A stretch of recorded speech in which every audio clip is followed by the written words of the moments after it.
കൂട്ടുകാരെ, ഇന്ന് നമ്മൾ 12ാം ക്ലാസ്സിലെ ഇംഗ്ലീഷ് പാഠപുസ്തകത്തിലെ ദി ലൈറ്റർ സൈഡ് എന്ന യൂണിറ്റിൽ പോസ്റ്റ് ഏർലി ഫോർ ക്രിസ്മസ് എന്ന നാടകത്തെക്കുറിച്ചാണ് പഠിക്കാൻ പോകുന്നത്. ഈ നാടകം എഴുതിയത് ആർ.എച്ച്. വുഡ് എന്ന ബ്രിട്ടീഷ് നാടകകൃത്താണ്. അദ്ദേഹത്തിന്റെ നാടകങ്ങൾ ലളിതമായ ഭാഷയ്ക്കും നാടകീയമായ ക്രമീകരണങ്ങൾക്കും പേരുകേട്ടവയാണ്. നമ്മുടെ പാഠഭാഗത്തിന്റെ പേര് പോസ്റ്റ് ഏർലി ഫോർ ക്രിസ്മസ് എന്നാണ്. ഈ നാടകം ഒരു ഇംഗ്ലീഷ് ഗ്രാമത്തിലെ ചെറിയ പോസ്റ്റ് ഓഫീസിനുള്ളിൽ നടക്കുന്ന സംഭവങ്ങളാണ് കാണിച്ചു തരുന്നത്. ഒരു ക്രിസ്മസ് കാലത്ത് പോസ്റ്റ് ഓഫീസിലുണ്ടായ രസകരമായ അനുഭവങ്ങളാണ് ഇതിലെ പ്രധാന പ്രമേയം.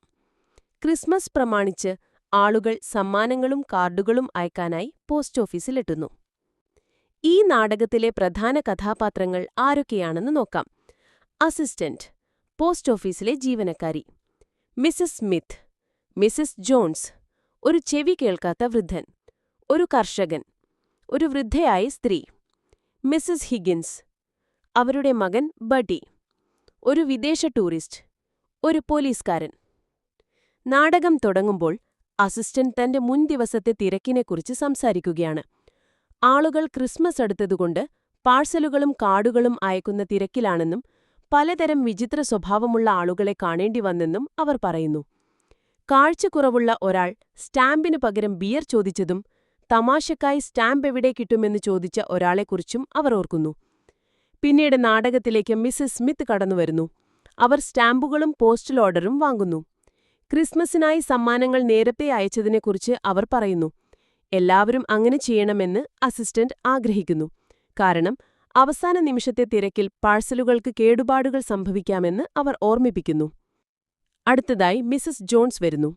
അവർ സമ്മാനങ്ങൾ അയക്കുന്നത് സ്വന്തം ഇഷ്ടമാണെന്ന് അസിസ്റ്റന്റിനോട് തർക്കിക്കുന്നു. തുടർന്ന് ഒരു ചെവി കേൾക്കാത്ത വൃദ്ധൻ പെൻഷൻ വാങ്ങാൻ വരുന്നു. അസിസ്റ്റന്റ് ബുക്ക് എന്ന് ചോദിക്കുമ്പോൾ അദ്ദേഹം കുക്ക് എന്ന് തെറ്റിദ്ധരിക്കുകയും ദേഷ്യപ്പെടുകയും ചെയ്യുന്നു.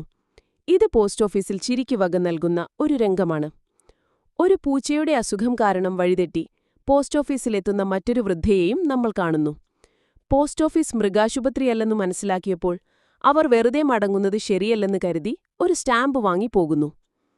നാടകത്തിലെ ഏറ്റവും പ്രധാനപ്പെട്ട വഴിത്തിരിവ് നടക്കുന്നത് ഒരു കർഷകൻ പത്രത്തിൽ വന്ന ഒരു വാർത്തയെക്കുറിച്ച് സംസാരിക്കുമ്പോഴാണ്. ലണ്ടനിലെ ഒരു പോസ്റ്റ് ഓഫീസിൽ ക്രിസ്മസ് പാഴ്സലിന്റെ രൂപത്തിൽ ഒരു ടൈം ബോംബ് കണ്ടെത്തിയെന്നായിരുന്നു ആ വാർത്ത. പാഴ്സലുകൾ ടിക് ടിക് ശബ്ദമുണ്ടാക്കുന്നുണ്ടെങ്കിൽ ശ്രദ്ധിക്കണമെന്നും അദ്ദേഹം പറയുന്നു. ഇതിനിടയിൽ ഒരു വിദേശ ടൂറിസ്റ്റ് ഒരു പാഴ്സലുമായി വരുന്നു. പാഴ്സലിന് ഭാരം കൂടുതലായിരുന്നു. അതിന് കേടുപാടുകൾ ഉണ്ടാകില്ലെന്നും അതാരും തുറന്നു നോക്കില്ലെന്നും അയാൾ ഉറപ്പുവരുത്താൻ ശ്രമിക്കുന്നു.